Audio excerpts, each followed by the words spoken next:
취재 인싸입니다. 취재에 한 발 더 깊이 있게 들어가보는 시간, 취재 인싸력을 자랑하는 장윤선 기자와 함께 또 다른 취재 인싸 봉지욱 기자 모셨습니다. 두 분 안녕하세요. 네, 안녕하세요. 아, 봉지욱 씨가 진짜 아, 인싸 중에 핫 인싸인데. 지금 이 국면에서는 가장 인싸인 것 근데 같아요. 완전히 특인싸, 특인싸. 예.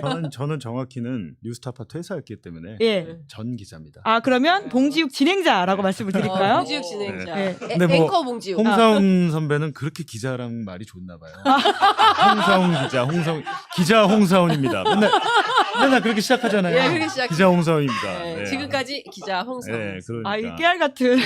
홍사훈 선배 듣고 있어 지금. 저는 TBS 라디오 할 때 기자 안 씁니다. 진행을 맡은 봉지욱입니다. 예. 네. 오, 지금 다양한 진행을 또 하고 계시잖아요. TBS도 하시고 본인 유튜브 채널도 하시고 바쁘실 텐데, 아니 근데 지금은 사실 기자력을 보여주셔야 될 시기인 것 같긴 해요. 기록들을 다시 다 보고 계시다고요. 그러니까 약간의 이제 AS 차원에서 왜냐면 오래돼서 잘 기억도 안 나고 그래서 아. 다시 찾아보고 요즘에 이제 막 그 검찰 내부 게시판에 글을 쓰면서 항소포기를 비난하고 비판하는 저 검사들이 뭐 했던 사람일까 궁금하잖아요. 아. 그러니까 이제 기록들을 찾아보면서 이 사람이 유동규 담당이었구나. 이 사람이 뭐 정영학 담당이었구나. 이렇게 이제 알아가는 거죠. 왜냐면 이제 기록이 없잖아요. 이제 바깥에 없잖아요. 예. 그 입수하는 것도 사실 쉬운 일은 그렇죠. 아니잖아요. 그러니까 1차 수사팀 기록이 보니까 4, 5만 쪽 되고 예. 2차 수사팀이 10만 쪽 정도 되니까 아이고야. 합치면 15만 15만 쪽을 쪽인데 다 보신 거예요? 전에 이제 이전에 뉴스타파에서 이미 기사를 많이 쓰면서 다 해체 작업을 해놨어요. 음. 기록이란 게 이제 뭐 책으로 표현하잖아요. 뭐 40건, 50건 진짜 책으로 치면 예. 300에서 한 600페이지 단위로 해가지고 쪼개놨어요. 40건, 아, 50건, 60건 보시려고. 이렇게 되는데 예.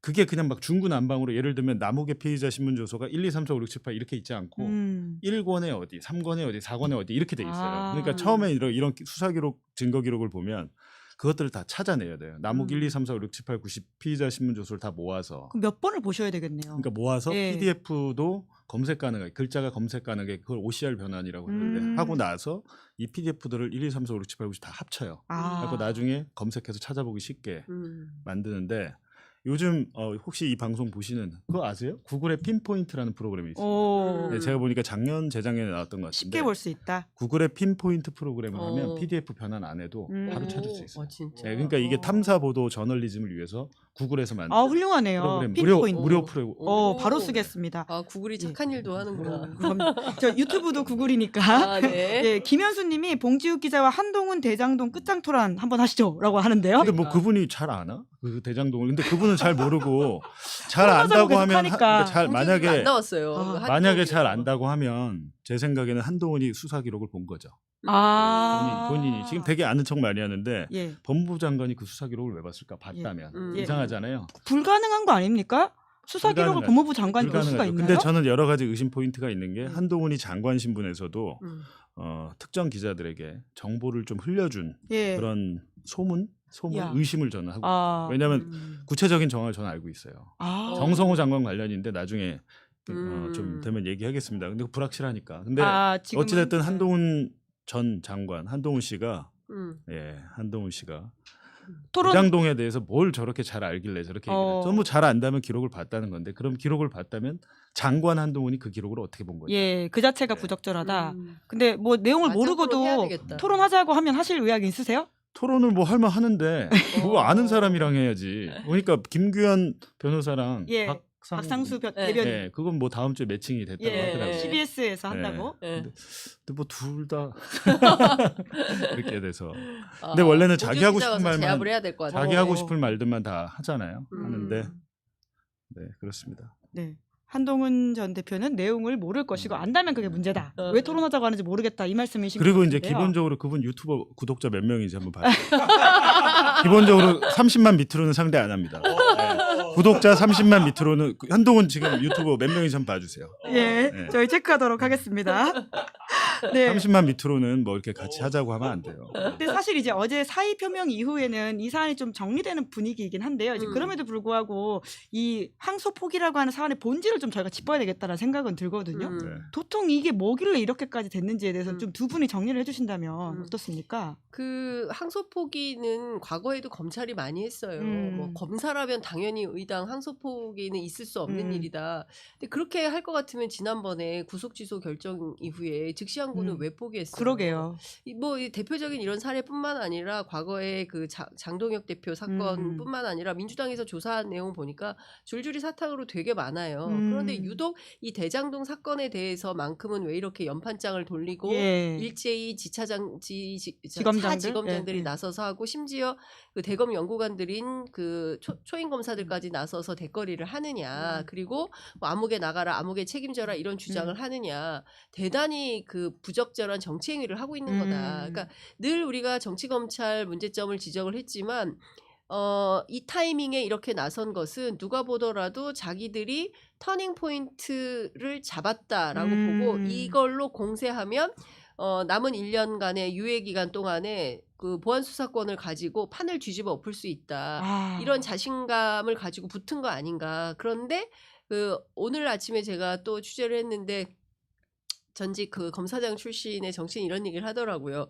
박정희의 5.16 군사 쿠데타처럼 한번 세게 일어났는데 완전히 실패해버렸지 뭐 이제 이런 얘기를 하는 거예요. 예, 판을 뒤집어 엎을 윤석열처럼 판을 뒤집어 엎으려고 나섰으나 결국에는 깨갱하는 거다. 그리고 특히 정치검찰뿐만 아니라 사실은 조중동을 비롯한 보수 언론 또는 이 법조 기자단 카르텔 안에 묶여있는 언론을 믿고 하는 것도 좀 있거든요. 근데 오늘 보도를 보니까 기세가 꺾였어요. 예, 기세가 완전히 꺾였어요.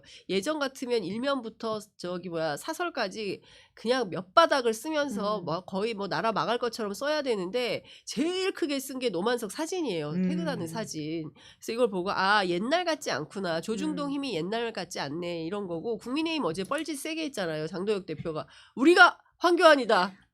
우리가 내란 정당이다. 계획된 발언이래요. 그러니까 심지어 계획된 발언이고 기다려달라. 뭘 기다려요. 예, 윤어게인도 모자라서 황어게인을 하고 있는 이 판에 국민의힘 내부의 국회의원들도 그런다는 거예요. 미쳤냐 너나 해. 분위기 안 좋다. 분위기 매우 안 좋다. 예. 방금 저희 제작진이 한동훈 전 대표의 유튜브 구독자 수를 확인했다고 하는데요. 아이고야, 안 되겠네. 21만 4천이라고 합니다. 노력하셔야 되겠네. 대선 후보로 나왔던 분이 그러게. 21만 명이 뭡니까? 인기 진짜 없네. 그러니까 30만 명 넘기고 도전하세요. 아니 30만 명 넘기고. 근데 의외네요. 네. 저는 그래도 채널이 최소 두 개 있지는 50만 이상은 왜냐하면 이분이 뭐 유튜브도 꾸준히 하고 계시잖아요. 아니, 뭐 혼자서 이것도 유튜브에서 하고 이거 돌돌이 하고 있는데 돌돌이도 하고 아니 뭐 드라이버가 그것 때문에 돼가지고. 겨우 20만 넘겼네. 충격 영상으로. 아니 근데 우리 딸이 돌돌이 보고 웃겨가지고 좋아요 눌렀다 그러더라고요. 아이고. 요새 애들이 그래요. 그러니까 아니 그걸 노린 거예요. 그래서 엄마 겨우 20만 넘긴 거예요. 그래서 제가 얘기했어요. 그분이 네. 엄마 고소했어. 그랬더니 그래? 좋아요 그치. 취소. 예. 고소한 거는 어떻게 되셨어요? 그 재판 중이죠 지금. 아이고. 네. 고생이 많으십니다. 예, 이 사건의 본질을 좀 우리 봉지욱 기자가 오래 취재하셨는데요. 이 항소 포기라고 하는 사태가 보통 뭐죠?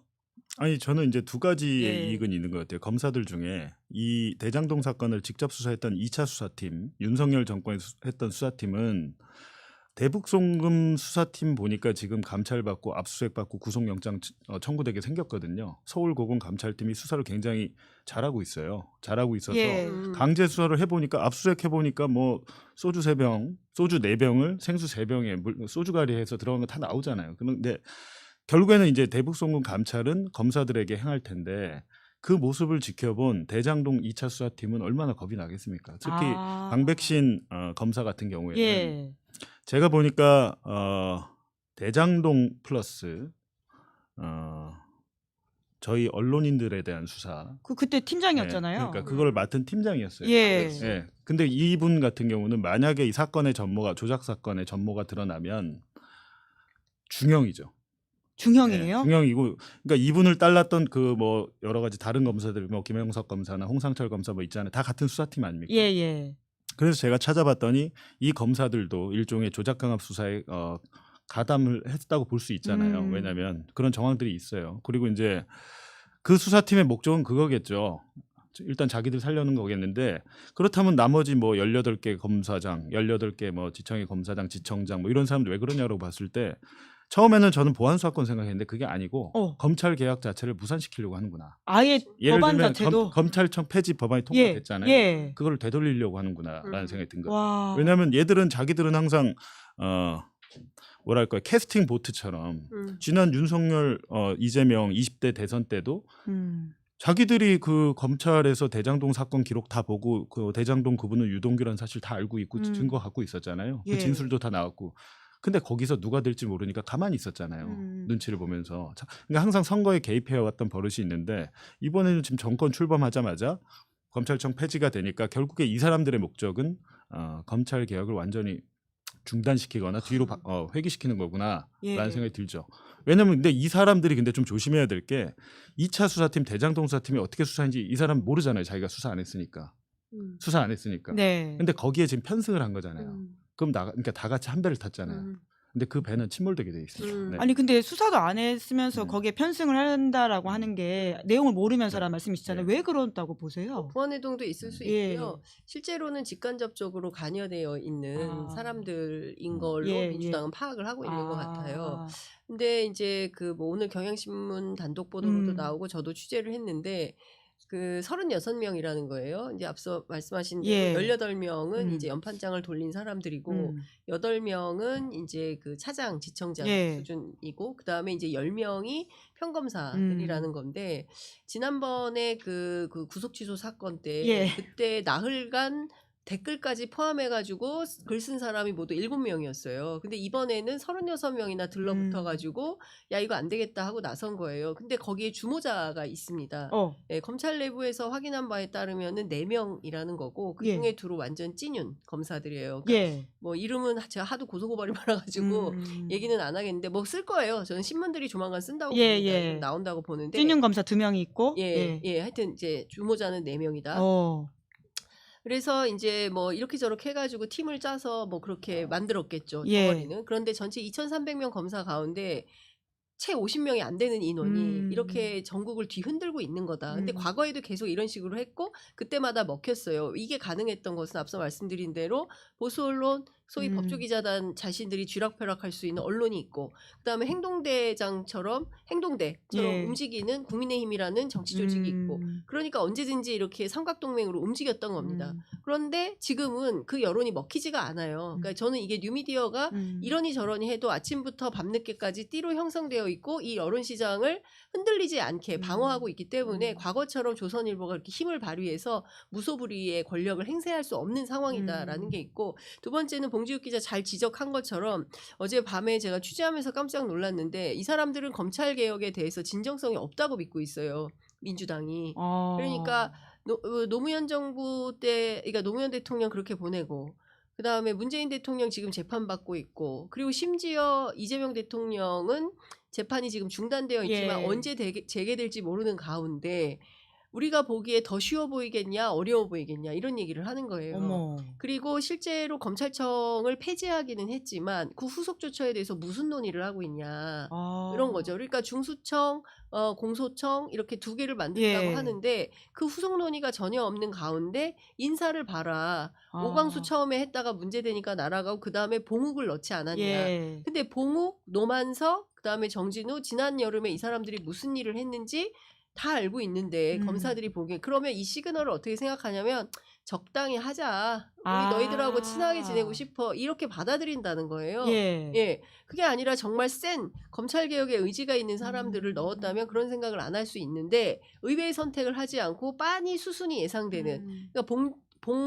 봉지욱 말고 봉욱 봉욱 수석은 그분이 뭐 특별히 뭘 바꾸는 걸 좋아하는 분이 아니래요. 검찰에 계실 때부터 예. 그렇게 정평이 나 있대요. 안정지향적이다. 예. 그러니까 이런 분이 와서 검찰 개혁을 세게 하겠냐 아니면 있던 거 그냥 그대로 가겠냐. 자기들은 딱 일본말 쓰면 안 되지만 하여튼 견적이 나온다라는 겁니다. 그래서 사실은 민주당도 과거에 민주정부가 그랬던 것처럼 적당히 갈 거다라고 판단하는 속에서 검찰개혁을 이번 판에 딱 흔들면 무위로 돌릴 수 있다. 그리고 보안수사권 하나만 있으면 다 할 수 있다.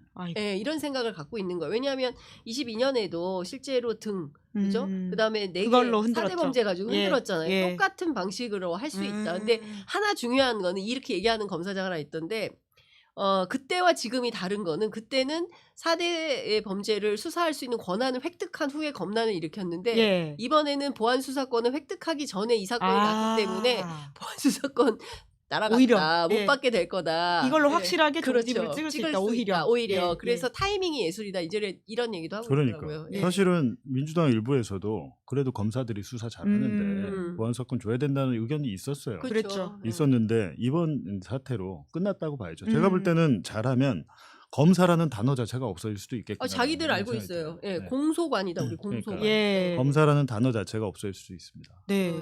그게 사실 검찰 개혁의 방향이긴 하잖아요. 수사기소 분리라고 하는 아주 심플한 원칙으로 생각해 보면 네. 이게 대단히 어려운 일이 아닌데 여기에 따라 가지고는 견제와 균형을 잡겠다라는 게 검찰 개혁의 핵심 아닙니까? 그렇죠. 예. 그리고 이제 검사징계법과 관련해서도 검찰 내부에서는 검사 다수의 전체 검사를 적으로 돌리는 거 아니냐. 그러니까 소수의 인원들을 걸러내고 가야 되는데, 근데 그 부분에 대해서는 좀 내부적으로 의견이 좀 네. 갈리나요? 아니, 그러니까 갈린다기보다 뭐라 그래야 됩니까? 이게 싫은 거예요. 아. 검사징계법이 싫은 거죠. 왜냐하면 해임도 가능하게 개정을 하거나 아니면 검사징계법 자체를 아예 없애버려서 일반 행정직 공무원하고 똑같은 방식으로 해임 처분을 해버리게 되면 밖에 나가서 변호사에서 떼돈 벌 수가 없잖아요. 그러니까 이 사람들이 여기 있는 이유는 여기서 고생하고 나가서 전관으로 돈을 벌겠다 이런 거여서 그래서 어떻게 해서든 검사장 하고 나가려고 하는 거 아닙니까? 뭐 그리고 지금 예상되는 수순이 노만석 검사가 집에 그냥 쉬겠어요? 김앤장을 가겠어요? 김앤장을 가겠죠. 대형 로펌에 가서 뭐라도 하지 않겠어요? 지난 자기 선배들이 했던 것처럼. 그러니까 그런 방식으로 가는 걸 제일 두려워하는 것 같다. 따라서 저는 민주당이 차제 개혁의 칼을 빼냈으니 중단 없이 거침없이 앞으로 가야 된다. 주춤주춤 하면은 되치기 당한다. 이런 말씀을 좀 드리고 싶습니다. 네, 저희 뭐 하나 자료를 좀 주신 게 있다고 해가지고 네. 그걸 좀 보면서 이야기를 더 해보면 좋겠다라는 생각이 드는데. 뭐 정말 조작 수사한 거냐, 예. 뭐 강압 수사가 있었냐라고 근데 뭐 남욱 변호사는 이제 법정에서 증언이 나오니까 또 일각에서는 자기 살기 위해서 또 거짓말을 하고 있다 이렇게 한 거잖아요. 남욱이. 근데 사실은 남욱의 진술은 번복이 아니고 원래 있던 제자리로 간 거죠. 한번 뒤집었다 다시 뒤집었으니까. 이번에 배 가르겠다 그렇죠. 그 진술에 대한 말씀. 윤석열 이제 되게 이제 여러 가지 정황들이 나올 텐데 남욱 변호사의 그건 둘째 치고 대장동 사업 자체를 설계한 정영학 회계사가 징역 5년 받았습니다. 남욱보다 1년 더 받았어요. 그러니까 엄청 나름대로는 억울할 수 있습니다. 근데 정영학 회계사가 이번에 항소하면서 의견서 그 변호사가 의견서들을 냈어요. 냈는데 지금 오늘 저희가 이제 잠깐 보여드릴 건데 이게 뭐냐면 준비해서 바로 보여드리도록 저는 이제 하겠습니다. 그거를 쭉 봤는데 아, 일부는 그냥 찍었네요. 정영학 본인에게 유리한 주장인데 이 정영학 녹취록 유명하잖아요. 정영학 녹취록이 이번 대장동 1심 재판에서 증거로 채택이 됐습니다. 근데 그 증거로 채택됐으면 그 정영학 녹취록은 오염이 되면 안 되잖아요. 근데 검사가 2차 수사팀 검사가 녹취록에 손을 댄 흔적을 발견이 됐어요. 아니 왜 정영학 변호인이 의견서를 썼길래 제가 오늘 수사 기록을 다 뒤져가지고 실제 녹음 파일하고 비교를 해봤습니다. 이 변호인의 주장이 맞는지. 아니, 김재기 때도 그런 걸 하시더니 또 검증을 지금 해봤어요. 이번에도 야. 근데 이제 일단 기사가 오마이뉴스 김종훈 기자가 이걸 제일 먼저 입수해서 저한테 이제 상의를 한 거예요. 이게 맞냐? 그런데 제가 녹음 파일 갖고 있으니까 야 이거 비교해 보니까 맞다. 그래서 김종훈 기사가 몇 시간 전에 나왔어요. 네네. 그거 모르시는 것 같아서.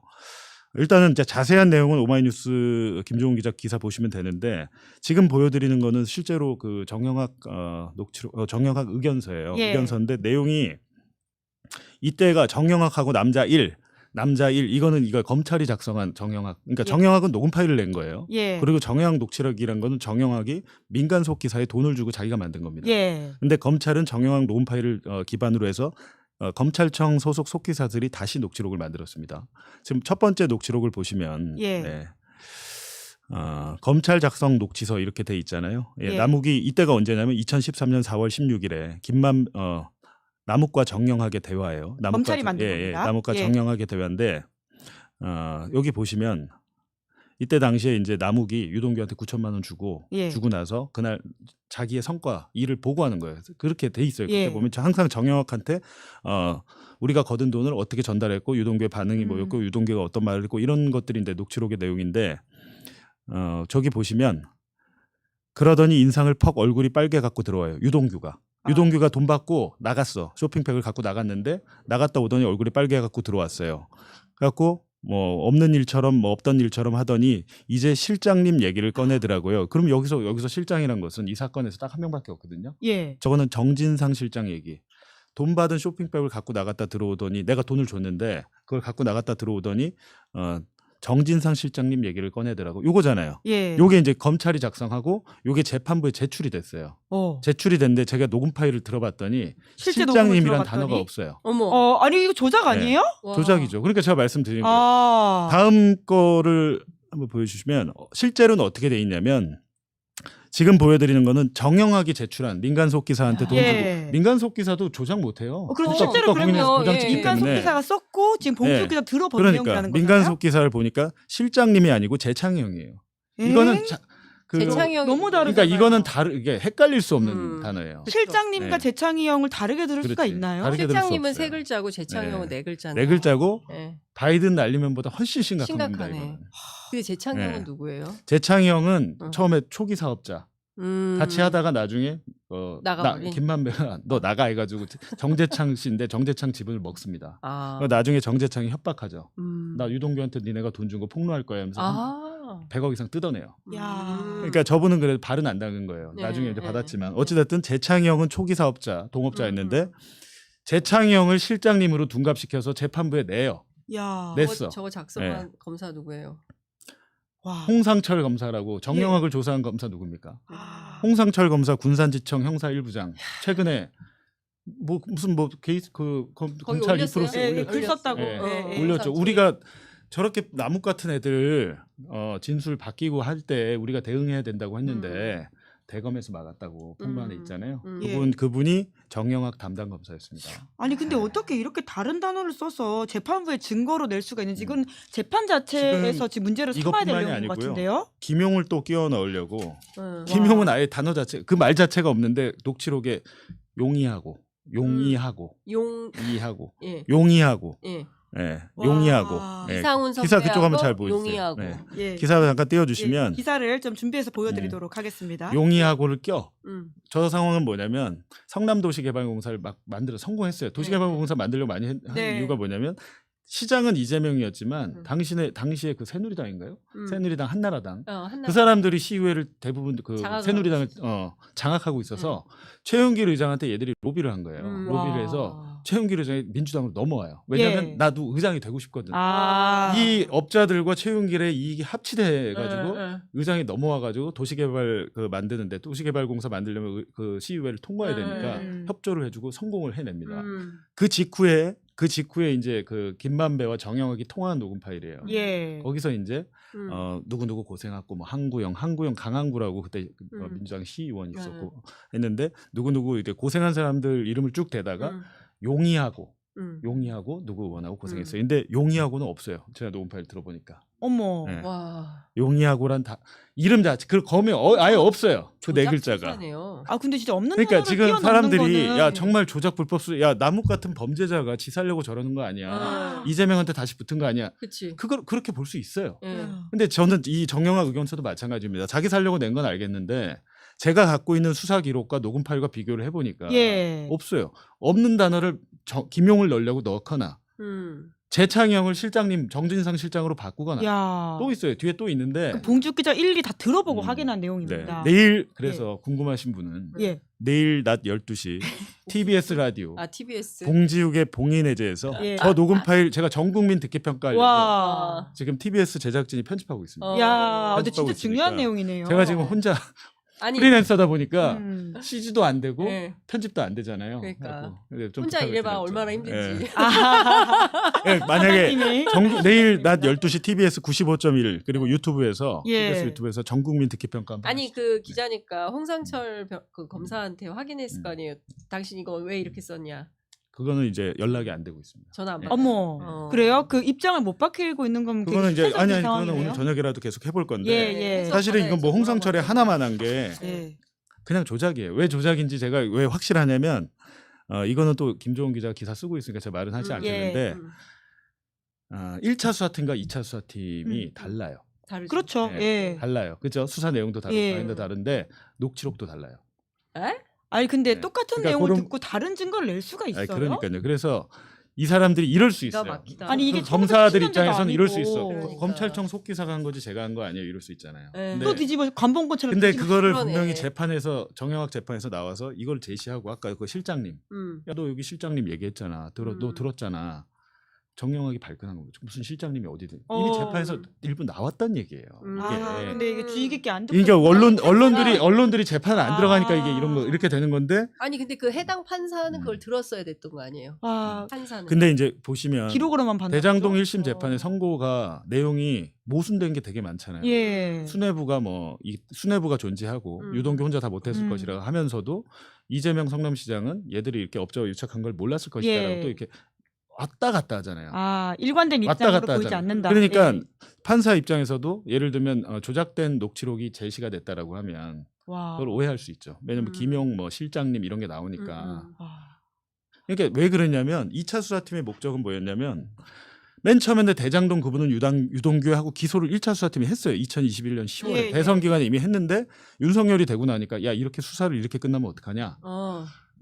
이재명 잡아 넣어야지 했는데 증거가 아무리 해도 안 나오니까 예. 이 수사팀이 머리를 짜낸 게 정진상까지 엮자. 그리고 정진상은 이재명과 정치적 공동체를 만들자. 그렇게 해놨어요. 예. 그리고 유동규가 말한 걸 보면 제가 정진상한테 보고를 하면 그거는 이재명한테 보고한 거나 마찬가지입니다. 이렇게 돼 있어요. 지금도 마찬가지잖아요. 그런 주장들을 하고 있는 거죠. 법무부 장관이 그 대통령한테 보고를 안 했을 리가 있겠어? 뭐 이런 식의 로직을. 근데 그 로직을 왜냐하면 증거가 없다 보니까 억지로 만들다 보니까 일단 정진상을 그 대장동 그분 428억에 야. 유동규와 공범으로 만듭니다. 예. 공범으로 만드는 과정이 있었는데 사실 이번 1심에서 정진상 뇌물도 사실상 무죄가 나온 거죠. 왜냐하면 그거를 유동규 네가 다 받은 거야라고 판사가 확정을 해버렸어요. 그렇죠. 판사가. 네. 근데 그렇다 보니까 이재명을 대통령 입장에서는 이번 공소 포기와 아무런 그 관련이 실익이 없어요. 예. 영향도 없고 실익도 아, 없고 네. 이미 1심 판결 내용만 보더라도 이게 만약에 이제 검찰들은 2심에서 뒤집히겠지. 우리가 해가지고 뭐 7,886억을 회수해서 국민들에게 돌려줘야 돼.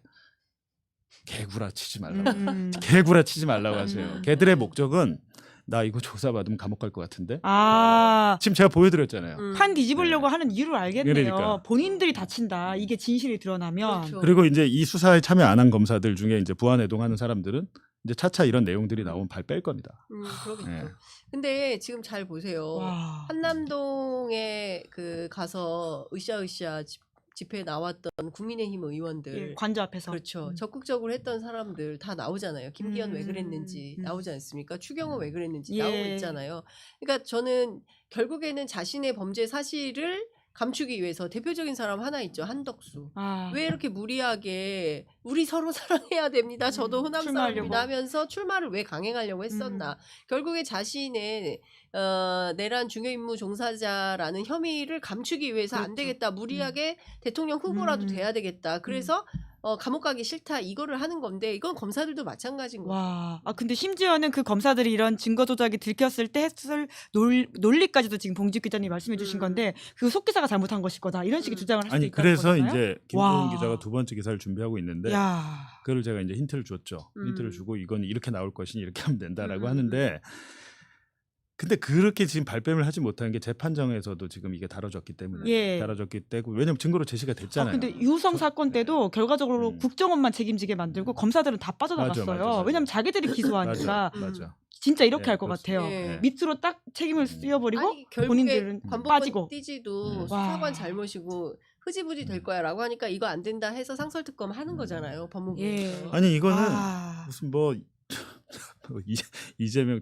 탄핵까지 뭐 이어서 얘기를 하던데 그러니까 전쟁이라며. 만약에 저 이번에 그 2차 수사팀 예. 감찰하고 수사해가지고 아무것도 안 나오면 제가 한국을 떠나겠습니다. 아. 네, 진짜로. 그런 거 걸지 마. 제가 한국을 떠날게요. 이 사람들 아무것도 안 나. 저 이미 보여드렸잖아요. 그러게요. 이 정도 네. 증거가 나왔는데. 그리고 아니 본인들도 걸라고. 책임을 안 져요? 본인들도 같이 네. 네가 떠나든지 내가 떠나든지 국민의힘 오늘 보니까 박규택 의원 완전 열폭 역사에서 열폭하던데 네. 만약에 수사 감찰해가지고 진짜 안 나오면 예. 나오면 이제 그분들이 이제 책임지는 거고. 당연히 배지는 국회의원 내려놓고 음. 한국을 떠나면 되는 겁니다. 봉지욱의 끝장 선언입니다. 지금 나는 끝까지 가보겠다. 지금 이정주 기자 사퇴 선언 이후에 기자 사퇴요? 기자 사퇴. 그건 아무것도 아니잖아요. 뭐 저는 이미 기자 그만둬도 그건 너무 약하고. 한국을 떠나신다고. 한국을 떠나. 아니면 뭐 감옥을 10년씩 가기로 하잖아요. 아니 아니, 그러지 아니, 마세요. 네. 예. 잘못한 사람들은 저쪽인데 왜 봉지욱 우리가 기자가 아니 제가 기자가 허위 사실을 얘기했다면 허위 예, 사실 얘기하면 그 제가 정도로 처벌을 이 받을 사안에 테니까. 대해서 자신 그러니까 있다. 너무도 많이 보는 게 왜냐하면 이 수사 기록이라는 것은 검찰들이 자기들이 만들어서 그중 일부를 이 사람이 유죄 증거로 재판부에 내는 거잖아요. 예. 근데 여기 이게 되게 재밌는 게 뭐냐면 수사 기록이 5만 쪽 10만 쪽 되다 보면 한 사건을 이거 대장동 사건은 지금 남욱말로 40명이 했다고 그러는데 최소한 20명 이상 했습니다. 20명 이상의 검사가 담당자가 다 다르잖아요. 예. 내가 맡은 것밖에 몰라요. 야. 남의 거 잘 안 보거든요. 근데 언제 다 보고 있겠어요. 그걸. 그렇다 보니까 자기들의 논리와 어긋나는 오히려 자기들의 논리를 탄핵하는 피고인 피의자에게 유리한 것도 같이 들어와요. 야. 대북송도 마찬가지입니다. 그 국가정보 문건 같은 건 저 같으면 제가 검사했다면 전 그거 안 넣었을 것 같은데 그걸 재판부에 어떻게든 자기들은 유리한 것만 발췌해서 자기들 증거로 쓰려고 넣다 보니 예. 불리한 것도 같이 들어간 거예요. 근데 그래서 딱 걸렸군요. 그렇다 보면 근데 모든 수사 기록 다 그렇습니다. 명태균도 그렇고 김건희도 도이치도 그렇고 예. 그렇게 그럴 수밖에 없어요. 분량이 많으니까 한 사람이 이걸 다 리뷰해가지고 이것 빼고 이렇게 못합니다. 예. 총괄 부장검사가 그걸 할 리가 있어요. 안 하잖아요. 내가 보기에 AI 시대에 특수부 수사도 많이 바뀌겠다라는 생각이 좀 드네요. 근데 지금은 AI가 그 그걸 요약이나 정리는 좀 해주는데 네. 결국에는 근데 이제 이거를 저도 뉴스타파에서 팀원들과 많이 AI를 해보려고 했는데 예. 쉽지 않습니다. 아직. 네, 아도르님이 봉 기자님 집에 계엄 사령관한테 허가는 받으신 거냐고 한국 떠나신다는 이야기.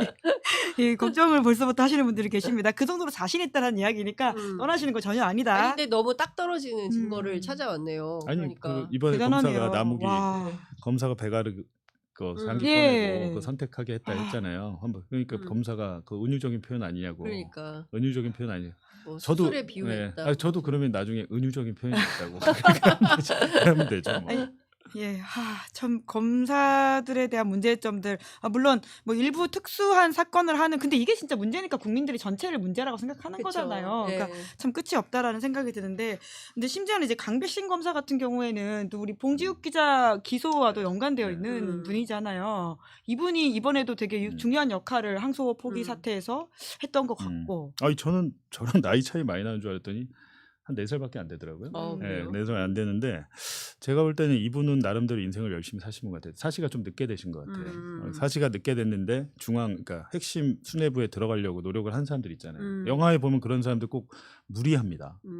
더킹이나 이런 영화들 보면 윤석열 씨 아닙니까? 더킹이나 보면 조인성 같은 윤석열은 조금 다른 늦게 들어가서 무리한. 근데 윤석열은 기본적으로 서울법대 출신이고 그런 어떤 그런 게 있는데 강백신 하면 서울법대 아닐 거예요. 근데 그렇다 보니까 이분이 통영 출신인 걸로 알고 있고 남해 뭐 이렇게 저는 이분에 대해서 어느 정도 알아요. 예. 그런 얘기가 많이 있어서 근데 열심히 하신 건 맞는데 잘못된 방향으로 충성을 다한 거죠. 근데 어미준 같은 경우에는 대장동만 하고 떠났잖아요. 떠났는데 대검 이제 반부패관으로 갔는데 승진한 거죠. 예. 근데 강백신이 그 자리를 가요. 원래 반부패 3부장이었다가 어미준이 떠나면서 그 자리로 가요. 반부패 1부장으로.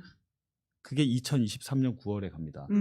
9월 1일부터 시작한 게 언론인들에 대한 강백신이 언론사 수사도 총괄 기획 행동대장을 했다. 그러니까 강백신은 어미준보다도 이제 이 사건에 깊숙이 연루가 돼 있죠. 예. 왜냐하면 저희 사건도 대장동 사건의 파생 사건이고 기록을 보다 보니까 제가 언론을 향해서 수사의 칼날이 가고 있구나라는 걸 저는 파악을 했어요. 일찌감치 그걸 보면 수사 들어오기 전에 네, 저는 파악을 했고 어디서 파악을 했냐면 이재명 대통령 당시에 이재명 민주당 후보 2023년 2월에 조사를 합니다. 2회차 조사를 하는데 뉴스타파 김만배 신앙님 녹취록 보도 그거를 제시를 해요.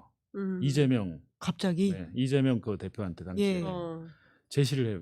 그건 뭡니까? 너 이거 알고 있었지?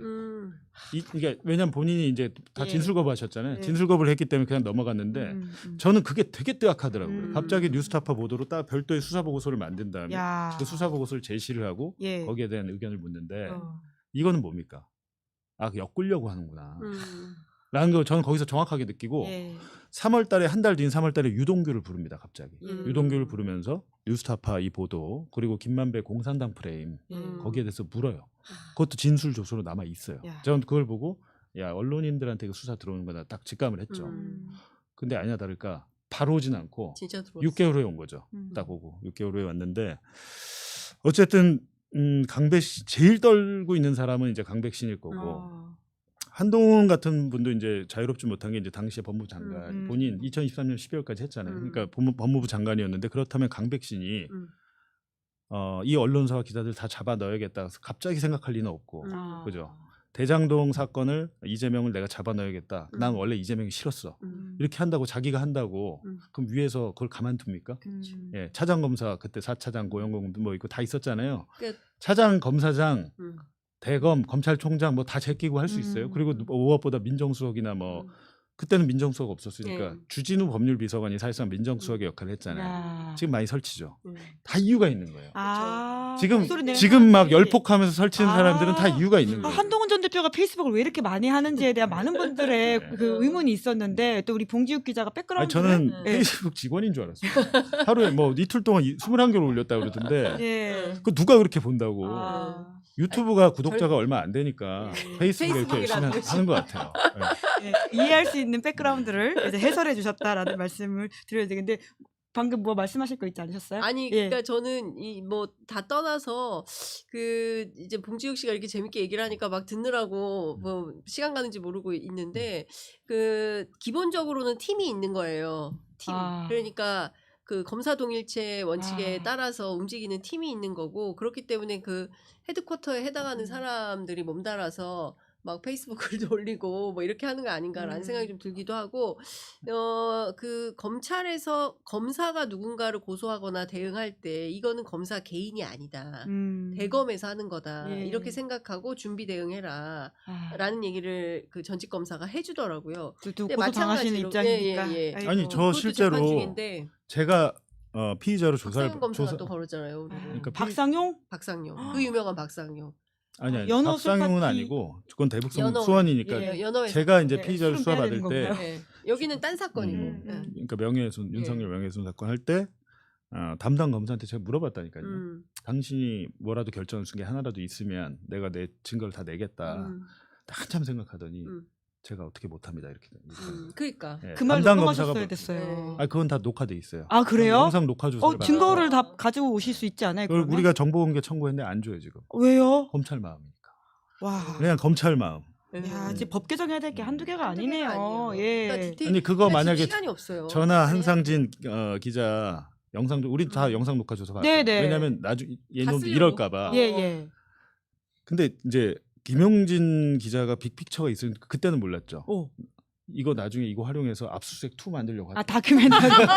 영화 압수수색 2를 만들려고. 어마어마하세요. 영상 녹화 조사를 하자고.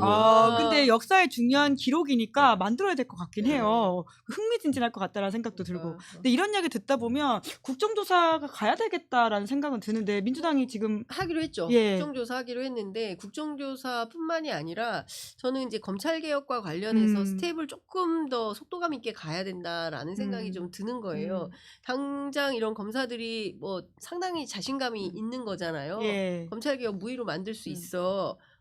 그리고 최대치를 내년 지방선거 본다는 거예요. 지방선거까지만 어떻게 잘 견디면 그 다음부터는 우리가 얼마든지 판을 뒤집어 엎을 수 있고 우리들이 예상한 대로 간다. 그리고 중수청의 경우에는 만들었지만 대체로 잘 안 될 거야. 공수처처럼 될 거야. 그러면 흐지부지 되면서 야 이럴 건 뭐하러 따로 있냐 합쳐 해가지고 결국에는 중수청과 공소청이 합쳐지면서 다시 검찰청으로 갈 수밖에 없다라는 프레임을 갖고 있는 거예요. 그래서 상당한 자신감이 있고 이런 얘기 해요. 우리는 20년 30년 있는데 저분들은 5년 있다 떠나고 4년 있다 떠날 분들이고 결국 저분들을 수사할 수 있는 거는 우리다. 우리에게 칼이 있다. 이런 생각을 하는 거거든요. 그런 걸 여과 없이 막 다 드러내요. 그러니까 저는 이런 사람들을 어떻게 할 거냐. 그럼 일단 검사징계법이라도 빠르게 해서 지금 앞서 말씀드린 대로 최소 36명 플러스 알파가 될지 어떻게 될지 이 사람들에 대해서 징계에 돌입을 해야 되는 것이죠. 예. 그리고 아까 말한 대로 공소청, 중수청 이거 어떻게 되는지 로드맵 빨리 나와야 되는 거고 저는 스케줄표가 나와야 된다고 생각해요. 시간표 언제까지 어떻게 무엇을 할 건가 그것도 나와야 되는 거고요. 그리고 대장동 사건과 관련해서는 남욱이 굉장히 중요한 진술을 한 거잖아요. 그 사람이 저 사람 사기꾼이라서 또 자기 살려고 거짓말을 하는 것이야 라는 비판도 있고 비난도 있으니까 그것까지 포함해서 실제로 그런 일이 있었다고 한다면 어떤 방식의 회유가 있었고 어떤 방식의 조작이 있었으며 지금 이제 그 봉지욱 기자가 발견해낸 그런 거 포함해서 그리고 내용상으로 뭡니까 그러니까 이런 점들을 밝혀내려면 그것도 별도의 뭐 특검을 하든 감찰을 하든 뭔가 모종의 조치가 필요하고 지금 제일 중요하게 밝혀내야 되는 것은 대장동 수사팀 내부에서 어떤 방식의 조작이 있었는지 이걸 밝혀내는 일인 거죠. 이것부터 진상규명이 되어야 그러게요. 원상태로 갈 수 있는 거죠. 네, 이거 하나 말씀드릴게요. 이건 그러니까 제가 보면 범죄 수익의 국고한 수를 다 내세워요. 국민의힘에서. 검찰도 그렇죠. 지금 검사들도 쓸 때 뭐 김용석 검사 이 사람도 유동규 담당이었는데 겉으로는 범죄 수익을 환수해야 된다. 지금 환수 기립 항소 포기로 인해서 못하게 됐다. 이 주장을 하잖아요. 근데 잘 생각해 보세요. 제가 대장동 수사 기록 1차 기록, 2차 기록 보면서 검사들이 정말로 그 범죄에 숨겨놓은 그 수익을 찾으려고 노력했나라는 걸 볼 때 없어요. 지금 뭐 추징 보전 2천억 했다 그랬잖아요. 그거는 검사가 막 가서 찾은 게 아니고 그 대장동의 그 이익금 배당금이란 게 매년 쪼개져서 나와요. 할부로 나와요. 근데 아직 받지 못한 그게 토지 신탁이나 신탁사에 있기 때문에 맡겨져 있었기 때문에 그거를 지금 보전을 한 거지. 아직 못 받은 걸 보전한 거지. 이미 받아가지고 썼거나 다른 걸로 뭐 어디를 샀거나 숨겨놨거나 이거 거의 못 찾았습니다. 근데 저는 이렇게도 생각해 볼 수 있을 것 같아요. 정말로 못 찾은 거야, 안 찾은 거야. 남욱하고 정영학, 정민용 등등이 수사에 협조할 때 당근을 준다면 제일 좋은 건 뭡니까? 감옥은 몇 년 가야겠죠. 그렇다면 내 가족이 살려고 하면 저의 입장을 바꿔서 생각해 보면 제가 숨겨놓은 돈을 안 찾는 겁니다. 그거 정말로 제가 한번 봐야 된다고 생각해요. 애써 수사하지 않았다. 범죄 수익에 대해서 추적하지 않았습니다. 거의 추적하지 않았어요. 7,800 몇 억이라는 계산은 어떻게 나온 거예요? 그거 얘기하면은 오늘 야간 방송해야 되는데 야간 방송해야 되는데 그 정도의 금액 되지도 않아요. 네, 금액 되지도 않고 예를 들면 비용 이 사람들이 뭐 남욱이 8천만 원 넣고 1,000억 벌었다 그러잖아요. 그게 아니고 1차 수사 기록 보면 남욱이 2010년부터 사업자 되는 2015년까지 남욱이 쓴 돈은 한 60억 됩니다. 60억. 6, 70억 훨씬 넘죠. 이 일당이 쓴 걸 보면 100억 이상 썼어요. 왜냐하면 위례 신도시 개발해서 돈 좀 벌었잖아요. 그거 다 대장동한테 이제 자금을 많이 썼고 순수하게 뭐 이 회사가 자본금 8천만 원 1억짜리로 해서 그러면 우리가 그 회사를 만들기 위해 그 8천으로 만듭니까? 그건 그냥 그 장부상의 자본금이고 그 회사를 만들려면 사무실도 얻어야 되고 직원도 뽑아야 되고 인건비 그런 건 계산이 안 된 거고 그게 이제 중요한 게 아니고 정말로 그렇다면 검사들이 범죄 수익을 샅샅이 찾아내려고 노력했느냐? 안 했던 거죠. 그러면 7,880 만약에 7,800억을 판사가 인정했어. 야 이거 다 몰수해. 7,800억이 어디 있습니까? 찾질 않았는데. 애초에 그리고 7,800억 자체도 아닌 게 1차 수사팀의 생각과 2차 수사팀이 계산 방식이 다르고 금액이 달라요. 1차 수사팀의 배임 금액은 610억이었어요. 야 너무 다른데요? 610억을 7,800억을 만들어 놓은 거예요. 와. 16배를 해놓은 거죠. 대단하네. 그리고 이번에 1심 판결에서 인정한 거는 얼마입니까? 1,022억 중에 473억만 인정한 거예요. 그러니까 1차 수사팀이 610억을 배임액을 받잖아요. 거의 그대로 된 거예요. 1차 수사팀 입장에서는 우리가 생각했던 만큼 나왔네. 대장동 구분 주인 유동규 인정했으니까 나왔네. 이렇게 된 겁니다. 그러니까 1차 수사팀은 다른 의견을 내잖아요. 그러게요. 야 우리한테는 한마디 물어보지도 않고 왜 그러냐면 2차 수사팀이 발족을 할 때 윤석열 정권에서 1차 수사팀이 부실 수사했다는 식으로 비난을 했다고 해요. 그러면서 다 빼버리고 공소 유죄도 못 들어오게 하고 왕따를 시킨 거예요. 그럼 그 사람들 입장에서 1차 수사팀한테 한번 물어보세요. 만약에 감찰을 한다면 물어보면 저 사람들이 어떻게 조작 수사인지 알고 있을까? 왜냐면 그렇겠네요. 자기들이 먼저 한번 수사를 해서 다 알고 있잖아요. 그거를 600억을 7,600억으로 뻥튀기 할 때 모르겠습니까? 그 검사들이 잘 알고 있겠죠. 덕분에 좀 본질이 더 좀 선명하게 그러니까 보인다라는 검사는 생각이 드네요. 검사로 잡으면 됩니다. 이거를 예. 뭐 밖에서 어떻게 하지 말고 검사는 검사로 이의제의하면 되는 거죠. 그 얘기를 하더라고요. 검사 믿지 마라. 그 누가 됐든 검사 믿지 마라. 검사들이 그 사실은 거짓말도 많이 하고 아까 말한 그런 것도 다. 예. 그러니까 자신들이 꼬리시켜야 된다는 목표점이 있을 때는 뭐든지 다 한다. 그런 얘기들을 하더라고요. 검사 출신들이 해주는 얘기예요.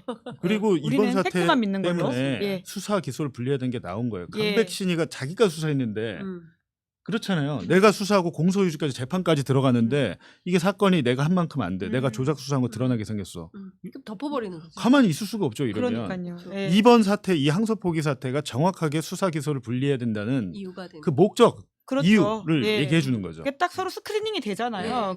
그렇기 때문에 무리한 기소를 하지 않을 수 아니, 있는 것이고. 내가 기소만 담당했어. 검사인데 기소만 담당했는데 얘가 조작 수사에 왔어. 딱 보니까 내가 재판 들어가다 보니까 야, 이 새끼 이거 뭐 해도 너무하네 이러면서 그럼 내 입장에서 미치지 않고서야 이걸 유죄받기 위해서 노력하겠습니까? 그렇죠. 내일이 아닌데. 오히려 너무 심한 조작 수사에 대해서는 공소 검사가 기소 담당한 검사가 판사한테 항소 취소 의견을 낼 수도 있어요. 그렇지요. 이건 그냥 우리가 항소 취소하기 공소 취소하는 공소 취소하겠습니다.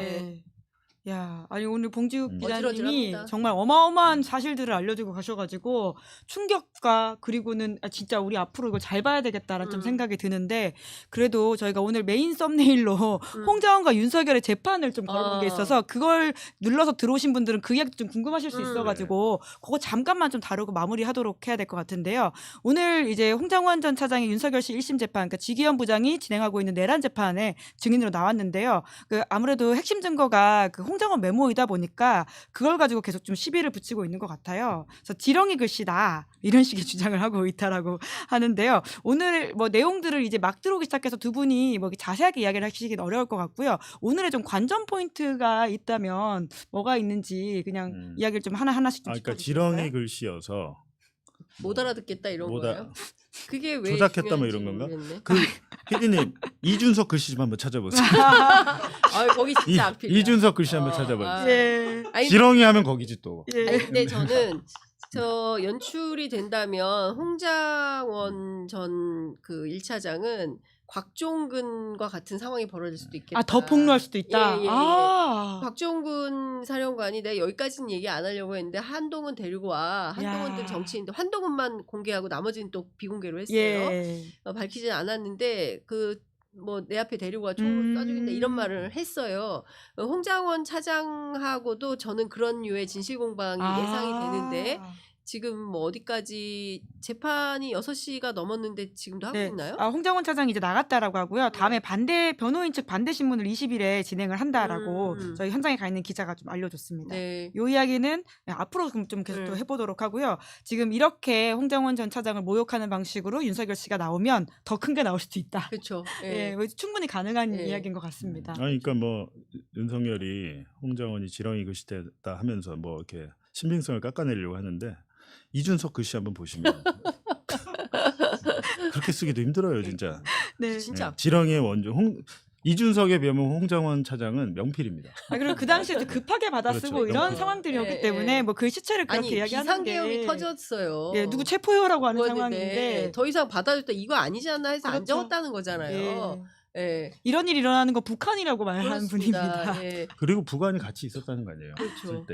북한이 목격자가 있잖아요. 혼자 한 게 아니고. 그렇죠. 그 제일 황당한 사람이 솔직히 말하면 조태용이에요. 조태용 그래도 국정원장 됐으니까. 그렇죠. 그 정말 끝판왕이죠 비겁에. 후배에게 불리한 것은 전부 국민의힘에 CCTV 제공해주고 자기한테 유리한 것은 끝까지 감추고 이런 식으로 적반하장경으로 한 사람이 어디가 있습니까? 근데 그걸 아셔야 되는 게 12월 3일에 터지고 4일, 5일쯤에 이제 홍장원 차장이 국회 정보위 가서 그러니까 그게 원래는 국정원법상 있는 거예요. 국가 아니면 중요한 사항이 정보위 보고하게끔 그 문재인 정권 때 들어갔다면서요. 홍장원 차장 그걸 실천을 한 거죠. 실천하는데 당시에 그러고 한 이틀 뒤인가 홍장원을 자르잖아요. 자르고 나서 스카이데일리에 홍장원이 공작금을 착복, 수억 원의 공작금을 착복했다는 기사가 나와요. 그게 스카이데일리구나. 스카이데일리. 그래갖고 제가 야 이거 공작이구나 하면서 그리고 웬 듣보잡 시민단체가 홍장원을 국정원법 위반으로 고소합니다. 그 기사를 근거로. 이게 보니까 국정원 공작인 거고 제가 볼 땐 이거는 조태용이 뒤에 있을 거라고 생각을 했는데 마침 제가 그때 홍 차장이랑 이제 전화 통화는 안 받고 그때는 이제 홍 차장님이 뉴스타파 싫어했어요. 조선일보 대대로 조선일보 보던 분이라 저는 뉴스타파를 신뢰하지 않습니다. 뭐 그래서 뭐 그렇게 했는데 갑자기 뜬금없이 이제 중앙지검에서 전날에 토요일에 시민단체가 고발을 했는데 하루 만에 중앙지검에서 홍 차장한테 나오라고 한 거예요. 소환을 한 거예요. 맞아요. 그 기억납니다. 얘기를 하시더라고요. 예. 그래서 야 이거는 100% 공작인데 하고 예. 제가 기사를 써요. 예. 기사를 쓰니까 중앙지검에서 또 연락이 왔대요. 몸이 안 좋으신 것 같은데 천천히 나오시라고. 그때 홍정원 차장 나갔잖아요. 바로 구속했을 거예요. 아니 검찰은 그때도 결과적으로 내란 편에 서 있는 것처럼 보이잖아요. 아니 그러니까 지금 그 패턴이 있어요. 왜 그 시민단체가 정성호 장관 그 고발 안 하는지 모르겠는데 할 때가 됐거든요. 그렇죠. 그러면 이제 기소각으로 가는 거예요. 어디서 했다는 보도자료 본 것 같은데. 그래요? 예. 여론을 이제 흔들어 가지고 이제 역공하기 위한 공작에 들어가는 거다. 그리고 과거에 잘했던 수법이에요. 이 사람들 늘 하던 수법이고 그거 그대로 하는 거다. 네. 그러니까 이 말씀을 드릴게요. 두 가지 진짜 코미디 같은 게 최상병 사건과 판박이다 이렇게 나오잖아요. 그러니까. 이재명 판 최상병 수사 외압이다 이거잖아요. 한동훈 장관이 그 근데- 얘기한 게 나 진짜 근데 이제 한동훈이 그러니까 국어를 못 하는 거예요. 이러면 이 비유라는 게 1대1로 대응이 돼야 되는데 항소포기와 수사 외압은 뭐 1대1로 비교는 돼요. 그럴 수 있어. 강백신과 그렇다면 무슨 차이가 그러면 있을까? 강백신이 박정훈이 돼야 돼요. 그러니까 그 얘기를 하고 있어요. 강백신이라는 사람이 박정훈 대령이 돼야 되는데 그러니까 말이 안 되는 예. 주장을 하고 여기는 탄압을 받고 구속이 될 뻔한 사람이고 네. 강백신은 구속될 뻔한 그런 상황입니까? 그게 아니잖아요. 구속시키려고 한 사람이잖아요. 그렇죠. 남을. 지금도 예. 판을 엎으려고 하는 사람인데 전혀 다른 표현이죠. 그런데 정말 말씀처럼 어떻게 뭔가 바꿔보려고 하는 이 시절에는 더 이상 통하지가 않는 것 같고요. 그런데 가장 큰 역할을 해주시는 게 두 분이다 보니까 댓글창에도 슈퍼챗 임금님께 캔디님이 쏘시면서 저희 세 명을 김봉선이라고 불러주셨습니다. 믿고 본다, 귀한 줄 알아라 이렇게 말씀해 주셨는데요. 정말 덕분에 좀 더 선명하게 보이는 게 많다라는 생각이 오늘 참 많이 들고요. 오늘 방송 널리 좀 진짜 퍼졌으면 좋겠네요. 그리고 저는 다시 국민 여러분, 애청자 여러분들께서 에너지를 모아야 될 때다라는 생각이 좀 듭니다. 그러니까 우리가 친일, 그 다음에 군사 독재, 그리고 이제 검찰 독재를 지나서 오늘을 살고 있는 건데 80년간 이 세력들이 해먹은 거예요. 이 나라를. 그 다음에 질곡의 역사를 만들어 놓고, 그리고 친일하면 평생 잘 먹고 잘 살고, 독립운동하면 3대가 망하고, 이런 방식의 로직을 더 이상 없게 해야 된다.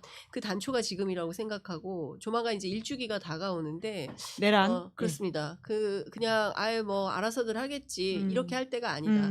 다시 한번 또 김은지의 뉴스인 열심히 열청하시면서 상황을 유의 깊게 보셔야 된다라는 생각이 좀 듭니다. 네, 오프 더 레코드 그리고 네, 취재 편의점까지 편의점. 다 같이 아마 보실 거라는 생각이 들고요. 제가 이틀 전에 이미 시민단체 길이라고 하는 곳에서 정성호 법무부 장관 등을 고발하는 고발장을 서울중앙지검에 제출했다고 보도자료가 나오긴 했습니다. 세상에. 참 늘 역시, 똑같다. 예. 늘 똑같다. 안 바뀌네. 예상 가능하다. 이런 생각이 들면서 내일 12시에 봉지욱 기자님 방송을 그러네. 기대하면서 예. 오늘은 전 국민 듣기 평가. 예. 바이든 날리면 이유. 두근두근 예. 12시 방송입니다. 기대하면서 오늘은 여기까지 하겠습니다. 두 분 감사합니다. 네, 고맙습니다. 네, 11월 13일 김은지의 뉴스인 준비한 방송 여기까지고요. 네, 오늘 방송 재밌게 보셨다면 구독, 좋아요, 알림 설정 부탁드리겠습니다. 고맙습니다. 시사인이 만드는 정치 라이브 김은지의 뉴스인